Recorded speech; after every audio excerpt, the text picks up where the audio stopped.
माया के छिया मोर लाई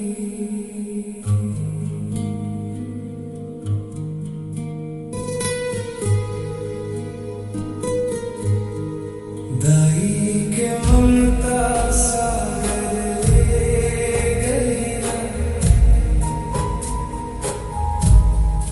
दाई के आंचल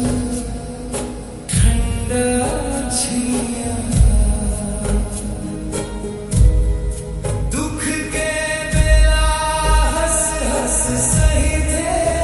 अपन सुख ला मोर बरदी थे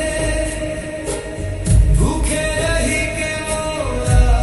खिलाते रोवत देखे तो खुद रोजाते दाई जैसन कोनो नहीं होए माया के साँचो मूरत हुए तोर दुआले जिंदगी सवरिस तोर शीस ले सपना निखरिस तोर बिना सब सुना लागे दाई ते मोर भगवान लागे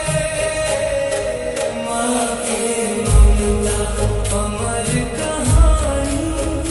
दुनिया भर में सबसे सयानी तोर चरण मोर संसार दाई ते हवस मोर आधार माँ के ममता अनमोल दान तोर मायाले बने पहचान जन्म जन्म तक रही हूँ दाई तोर मान बढ़ावत रही हूँ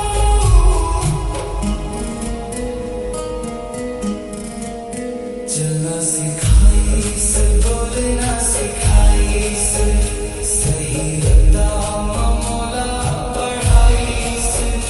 हर ठोकर में हिम्मत देके सपना मोर सच कराइस तोर माया के नहीं है मोल दुनिया भर लेते मोर तोर हंसी में मोर खुशी बसे तोर शीस ले